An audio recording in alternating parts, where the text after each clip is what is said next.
you will make progress in perpetuity. And the genetic potential argument that you've heard, it turns out that muscle growth does get smaller incrementally compared to larger when you first start training, but ultimately we don't really see that individuals at any age ever get to a point where they're like incapable of building more strength, which means you can keep growing muscle. You just get stronger and stronger and stronger. And with variable resistance, you stay safe.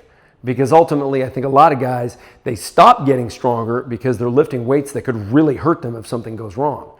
And either their subconscious stops them, or they have a close call or an injury and they just think, wow, you know, maybe I should play tennis instead or something like that. And that's a shame, because while I know that everyone should be training as heavy as possible, you also need to be safe, because an injury means your training ends.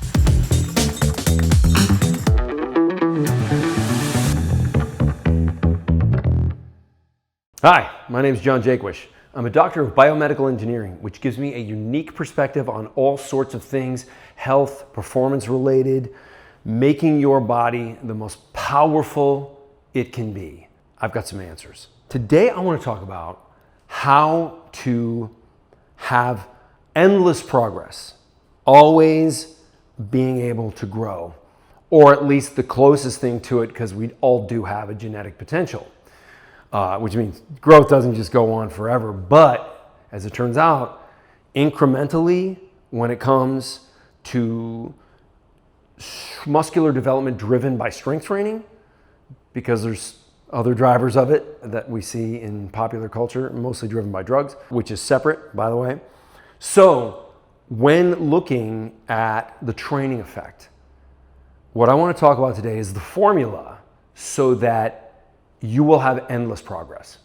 So here's how it works. And it's a combination of what happens at Westside Barbell and the refined recommendations, which first started with Arthur Jones, the founder of Nautilus. Then Mike Mentzer drove it to kind of a next level. And I think the person who really encapsulated it, defined it the best, and teaches it the best is Dorian Yates. And so here's how it works. You have a workout split, whatever that workout split is. Now, there's a lot of principles that I won't go over when you make your workout split. Like, you know, if somebody has like an arm day, yeah, they don't know what they're doing, because there's no such thing as an arm day. Your arms work with other larger muscles in multi-joint formats. You know, like you can't work your back without working your biceps. So why would you have an arm day if you're also gonna have a back day? I'll have separate videos on that. But my point is here, you have a split that makes sense and you're going into it and you're tracking your progress. Whether you're doing more than one set or not, I recommend only one and going absolutely all out. So when you're training with variable resistance, like my chest press, I push to 550. And I'm doing that for however many repetitions I can do right now, around 20. Now, once I can't get to 550, now I'm doing reps with 400. And then I can't get there anymore, so I'm doing reps with 300. And then it's about 200 pounds right at the bottom. Now, I have gone to multiple points of fatigue with a fresh muscle by doing that, a muscle that's loaded with glycogen. So that's going to give the best performance, which also means the greatest accumulated amount of mechanical tension. And that's the driver of growth. Some people still want to do another set after that. I don't think that's a great idea, but it's an idea. And also, like, there are some people who are more like the marathon runner type, who just have more slow twitch fibers than fast twitch. That will change once they start strength training, because your body actually will adapt and change muscle fibers from being slow twitch to fast twitch. But ultimately, that first set you do with a muscle, that's the one you track, because that's full of glycogen, maximum output, to fatigue, multiple points of fatigue. So you count your full reps and your partial reps. And we have an app that tracks all that for free. But your objective is that every single time you do that exercise on a new day, every time you have it as your first set, your objective is to beat the previous performance. And the way I do it, every single time, I beat those numbers. Therefore, what you do as you're progressing through this journey, what'll happen is maybe you won't best one of your numbers in one of your exercises, but you beat everything else. That's not a red flag. That's okay, maybe you didn't quite get that right, or maybe a joint was sore, or maybe you had just a different problem. So you don't want to hit the panic button about that. But let's say the same body part doesn't progress a couple times, like 2 times, and maybe you have another exercise where progress is halted. Here's what you do. You take 4 or 5 days off. Don't do anything for 4 or 5 days. And you return to your training with a slightly abbreviated program with less sets. And you figure out how you're going to do that, where sets are going to get cut from or whatever. Like for example, I'm not doing calf raises right now because I've noticed that my calves get an incredible training effect from my deadlift. So that was like some of the volume that just like, okay, I can have more intensity with all the other exercises if I don't do calves, because my calves are just on fire anyway, and my calves are big. So I'm not worried about that. And so as I have progressed through the program, my entire workout is now like 5 or 6 sets, and I split the body 2 ways. So like my volume is super low, which means I can hit every one of these sets with white hot intensity.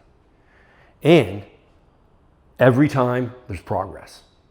And that's how you do that. And as soon as progress halts for me, it's been a couple months I've been going on this track and it's been going well.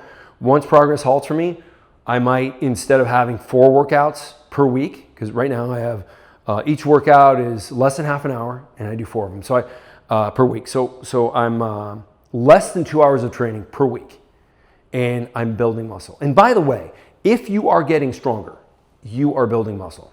Like that's just a fact. Like if a muscle is capable of greater output, that means there's more. When you're a beginner, there's more recruitment of muscle. It's a neurological change. But I don't like talking about what happens with beginners because that's a distraction from the real growth mechanisms. So yes, that is a thing, and I need to mention it, but I don't want people to get distracted. And this is also why I'm dismissive of studies that use beginners, because beginners grow muscle from anything. They haven't even tried yet.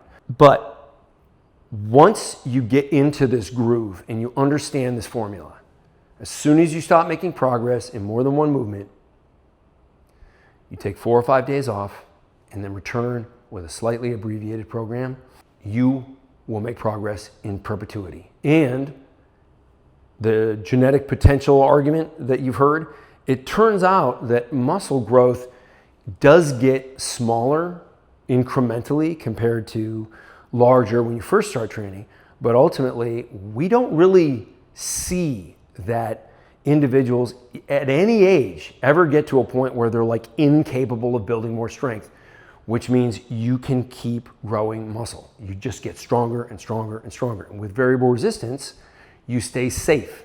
Because ultimately, I think a lot of guys, they stop getting stronger because they're lifting weights that could really hurt them if something goes wrong. And either their subconscious stops them or they have a close call or an injury and they just think, wow, maybe I should play tennis instead or something like that. And that's a shame, because while I know that everyone should be training as heavy as possible, you also need to be safe, because an injury means your training ends. So keep all these things in mind. Ask questions in the comments. This is a big one, and it's important, and I want everybody to really get their head around endless progress. Thank you. If this video helped you, I want you to subscribe and follow. I'm going to put out videos on a regular basis. I think they're going to help a whole lot of people, especially if you're one of those people that doesn't just instantly grow from lifting regular weights. We've got the answer for you.